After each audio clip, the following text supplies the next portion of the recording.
এখন বাজে সকাল 7:30 আর একটু আগেই ঘুম থেকে উঠলাম। তো একদম ঘুম থেকে উঠে জাস্ট তোমাদেরকে টাইমটা দেখাচ্ছি। 7:25 বাজে। প্রশান্ত স্নান করতে গেছে। সকালে উঠেই আগে পর্দাটা সরিয়ে জানলাটা খুললাম, কারণ বাইরের আলোটা যাতে ঘরে ঢোকে। আর এখানে ঘরে যেহেতু খুব বেশি আলো ঢোকে না, সকালের দিকেই আলোটা রোদটা পড়ে, তো সকালের দিকেই এই জন্য তাড়াতাড়ি চেষ্টা করি জানলাটা খুলে দেওয়ার, যাতে একটু আলো বাতাস ঘরে ঢোকে, তার জন্য। গুড মর্নিং, আশা করছি সকলে খুব ভালো আছো আর আমিও ভালো আছি। আর আজকে হচ্ছে সোমবার, তো সোমবারের সকাল থেকে ভিডিওটা শুরু করছি।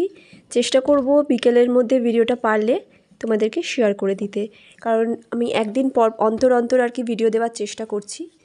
তো যেহেতু আমি কালকে কোনো ভিডিও যাইনি, তার জন্য চেষ্টা করব আজকেই ভিডিওটা শেয়ার করে দিতে। তো আমি আজকে তোমাদেরকে আমার সকাল থেকে দুপুর পর্যন্ত কি করলাম, কি কাজ করলাম, পুরো আমার মর্নিং যে রুটিনটা সেটা তোমাদের সাথে শেয়ার করছি। আর বাবিন এখনও দেখো ঘুমোচ্ছে। আর আমি ঘুম থেকে উঠে ফ্রেশ হয়ে একটুখানি ডিম সেদ্ধ বসালাম, কারণ প্রশান্ত আগে যেরকম ও ভাত খেয়ে অফিসে যেত, এখন কিন্তু আর ভাত খেয়ে যাচ্ছে না, কারণ অফিসেই ওদের সকালবেলা জলখাবার ব্রেকফাস্টটা দেয় এখানে আর কি।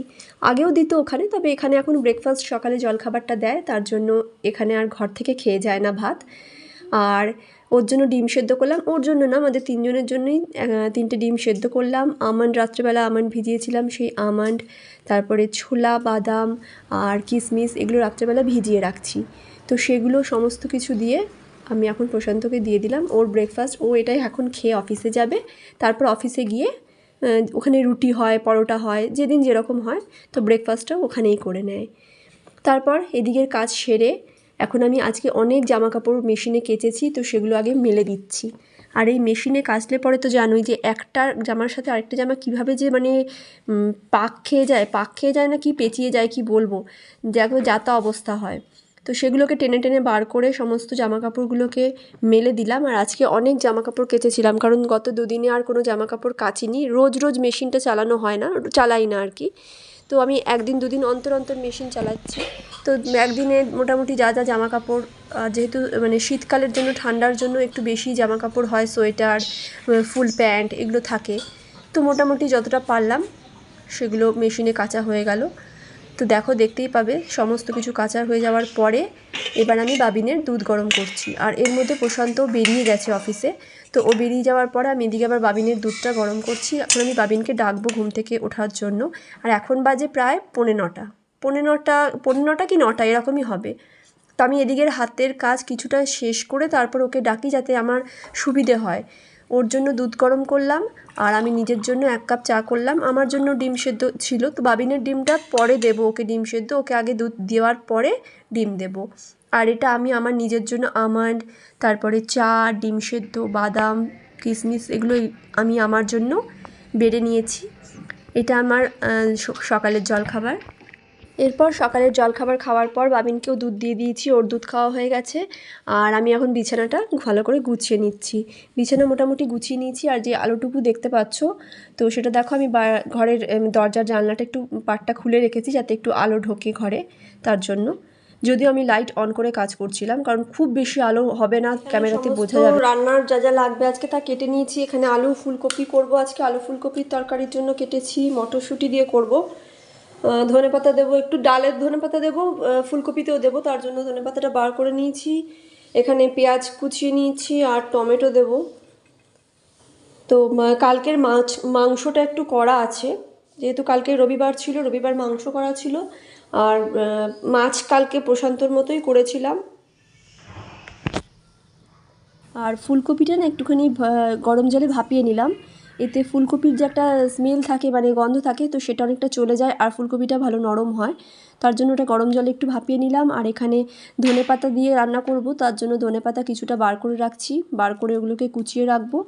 আর অনেকগুলো ধনেপাতা আনা হয়েছিল, তো এখানে একদম সরু সেই ধনেপাতার, কচি ধনেপাতার যে গাছগুলো হয় সেগুলো থেকেই আনা হয়েছে।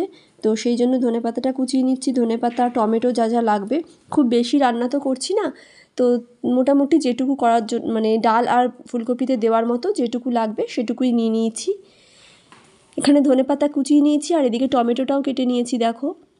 টমেটোটাও অল্পই দিয়েছি, 2টো টমেটো দিয়েছি আমি, আর তার মধ্যেও কিছুটা পচা বেরিয়েছিল, তার জন্য ওই সাইডটা ফেলে দিয়ে আমি ওই দেখো এখানে সাইডে পচাটা অনেকটাই বেরিয়েছে, তো পচে গেছিলো সেই সাইডটাকে ফেলে দিয়ে আমি মোটামুটি একটু ভালো দিকের টমেটোটা নিয়ে নিয়েছি। এবার চলো রান্নাগুলো করে নিই।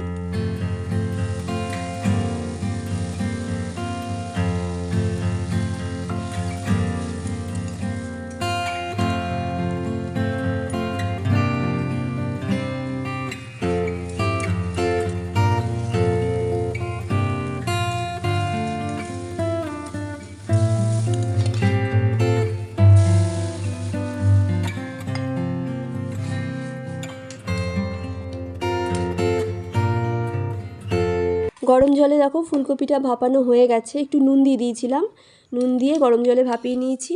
আর তারপরে খুব মানে সাধারণভাবে রান্না করেছি, বেশি কোনো কিছু দেওয়া নেই। জিরে ফোড়ন দিয়েছি, তারপরে আলু আর ফুলকপি দিয়ে জিরে ফোড়ন দিয়ে লবণ হলুদ দিয়ে একটু ভাজা করে নিয়েছি, ভাজা মানে খুব হালকা করেই ভেজেছি। দিয়ে হালকা হালকা করে ভাজা হয়ে যাওয়ার পরে এর মধ্যে যে কাঁচা লঙ্কা তারপরে কুচনো পেঁয়াজ কুচিয়ে রেখেছিলাম সেটাও দিয়ে দিলাম। আর একটু হলুদটা কম পড়েছিল মনে হচ্ছে, তার জন্য একটু হলুদও দিলাম আমি ওপর থেকে আরেকবার, যেহেতু একদম সাদা সাদা লাগছিল। তো হলুদ দিয়ে আরেকবার ভালো করে নাড়িয়ে নিলাম।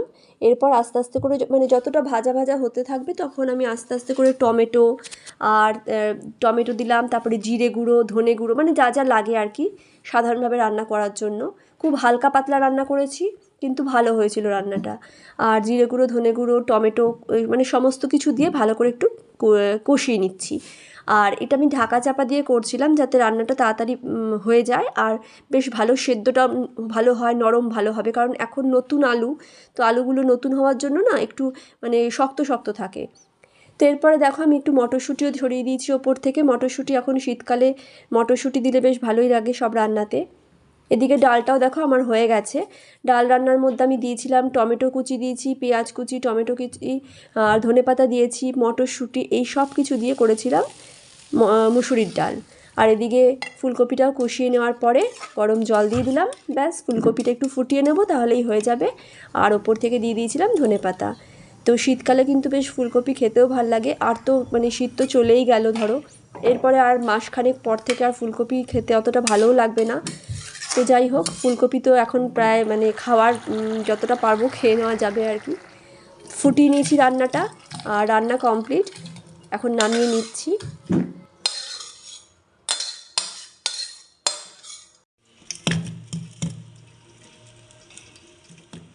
তো পাতলা করে আলু ফুলকপির তরকারি কমপ্লিট হয়ে গেছে দেখো। আর এদিকে আমি কালকে একটু মাংস ছিল বললাম, চিকেন ছিল, তো এটা আজকে আমার আর বাবিনের হয়ে যাবে। প্রশান্ত তো যেহেতু খায় না, ওর লাগবে না, ওকে রাত্রেবেলা মাছ ভেজে দেবো। তো এটা আমাদের মতো চিকেনটাকে গরম করে নিলাম যেটুকু ছিল। তো এটা গরম হয়ে গেছে আর সব খাবার হয়ে গেছে, শুধু ভাতটা বসানো, ভাতটা হলেই হয়ে যাবে। তো খাবার মোটামুটি রেডি। তারপরে রান্নার দিকটা সেরে আমি দেখো এখানে কালকে রবিবার ছিল তো বাজার যে করা হয়েছিল, তো বাজারের থেকে আদা রসুন সব কিছু আনা হয়েছিল। তো আমি আদা আগেও না আদা কাঁচা লঙ্কা এগুলোকে এয়ারটাইট কন্টেনারগুলো করে ভরে রাখতাম, এতে অনেক দিন ধরে এগুলো ভালো থাকে। তো দেখো আদার যেগুলো ছিল সেগুলোকে আমি রাখলাম, কিছু কয়েকটা পিস আলাদা উঠিয়ে রেখেছি, মানে আমার সবসময় ব্যবহারের জন্য একটা টুকরো রেখেছি সামনে, আর বাকিটা আমি মানে আমার বেশি করেই আনা হয়েছিল, তো একটা এরকম সাদা কন্টেনারে করে আমি এগুলো ঢুকিয়ে রেখে দেবো। আর এই যে কাঁচা লঙ্কার যে বোটাটা থাকে সেই বোটাটা কিন্তু মানে বোটাটাকে ফেলে তারপরে কাঁচা লঙ্কাগুলোকে যদি স্টোর করো দেখবে অনেক দিন পর্যন্ত কাঁচা লঙ্কা ভালো থাকবে। আমি এরকম একটা সাদা বড় কন্টেনারের মধ্যে এই আদা আর কাঁচা লঙ্কাটাকে দেখো এখানে আসার পর আমি এই তেলের শিশিটা নিয়েছি। এর আগে তো আমি আমার ফরচুনটা নিয়ে যেটুকু ছিল সেটা দিয়ে রান্না হয়েছে, তো এখানে ফরচুনটা খুঁজেছিলাম সামনাসামনি দোকানে পেলাম না, তো এখানকার ব্র্যান্ডেড বলছে এটাই লাল গোলাপ মাস্টার্ড অয়েল, এটা 1 লিটারের একটা শিশি। একটুখানি রান্না করেছি আজকে, রান্নাটা এটা দিয়ে করলাম। আর এরপর আমি আমার এই জাগের মানে তেলের যে জারটা আছে সেই জারের মধ্যে ঢেলে রাখবো এটাকে।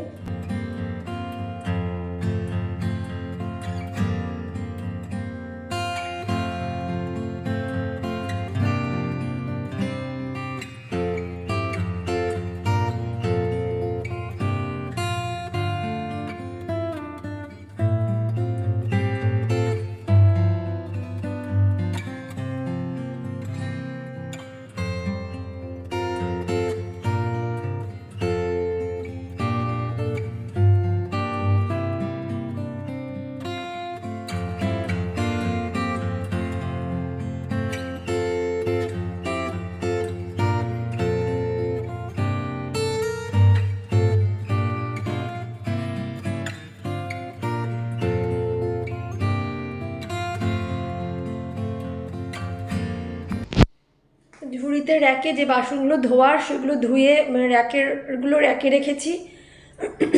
আর দুটো কড়াই মেজে দিয়েছি, কড়াই মেজে ভাত উপর করে নিয়েছি। পুরো গ্যাস ওভেন আর গ্যাস কাউন্টার সব কিছুই মুছে একেবারে পরিষ্কার করে নিয়েছি এদিকটা পুরোটাই। আর এরপরে আমার যে তামার যে জগটা আছে সেই জগটাও ভরে নিচ্ছি জলের। তবে একবার ভরলে তো হয় না, এটা সারাদিনে বোধহয় 3 থেকে 4 বার ভরা হয়। তবে শীতকালে জলটা একটু কমই খাওয়া হচ্ছে, মানে বাবিনের মুখের সামনে সামনে এনে দিই, কিন্তু আমার নিজেরই জলটা কম খাওয়া হচ্ছে। হঠাৎ করে মনে পড়ে যে জল খেতে হবে। তো যাই হোক, এই জাগটা আর তার সাথে যে দুটো গ্লাস আছে সেইগুলো আজকে ভালো করে পরিষ্কার করেছি। কিন্তু আমি যে তোমাদেরকে আগে দেখিয়েছিলাম এই তামার জিনিস পরিষ্কার করার জন্য আমি একটা ডাস্টের একটা পাউডার টাইপের কিনেছিলাম, তো সেটা এখন এই বাড়ি চেঞ্জের সময় কোথায় যে চলে গেছে আর আমি এখন খুঁজেই পাচ্ছি না। তো হয়তো আছে কোথাও, দেখতে হবে আর একবার। তো না পাওয়ার জন্য আমি আপাতত সার্ফের গুঁড়ো দিয়েই পরিষ্কার করে নিলাম এই গ্লাসগুলোকে। আর এই যে সামনে যে দেখছো যে সার্ফটা পড়ে আছে সেগুলোকেও ভালো করে পরিষ্কার করে নিয়েছি। আর তারপরে গোটা ঘর ভালো করে ঝাড় দিলাম আজকে, কারণ আমি কালকে ঘর মুছেছিলাম। কালকে তো সানডে ছিল আর বাজার টাজারে এসেছিলো, প্রশান্ত বাড়িতে ছিল, নোংরা হয়েছে ঘর। তার জন্য কালকে ভালো করে সব ঘর বারান্দা সব মোছা হয়েছে, ডাইনিং। তো আজকে আর মুছলাম না, আজকে খুব ভালো করে সব কিছু ঝাড় দিয়ে রাখলাম। কারণ রোজ রোজ আর আমি মুছতে পারি না এখন, কারণ একদিন অন্তর অন্তরই মোছা হয়, এত বড় জায়গা তো তার জন্য। আর এখানে বাইরের দিকের যে জায়গাটা আছে সেখানে এই ঝাঁটাটা দিয়ে, মানে শলার ঝাঁটা দিয়ে ভালো করে ঝাড় দিয়ে দিলাম। এই জায়গাটা কালকে প্রশান্ত ঝাড় দিয়েছিল, তারপরেও দেখো কীরকম ধুলো উঠছে আর মানে নোংরা আর কি। তো এখানে জল দিলাম, ভালো করে জল দিয়ে পরিষ্কার করে ঝাড় দিয়ে দিলাম। আর এখন দুপুর 12টা বেজে গেছে। তো এই সকাল 7:30 থেকে 12টা পর্যন্ত যা যা করলাম সমস্ত কিছুই তোমাদের সাথে শেয়ার করার চেষ্টা করলাম। যদি ভিডিওটা ভালো লেগে থাকে অবশ্যই লাইক করো, কমেন্ট করো, আর যারা নতুন আছো তারা চ্যানেলটাকে সাবস্ক্রাইব করে পাশে থেকো।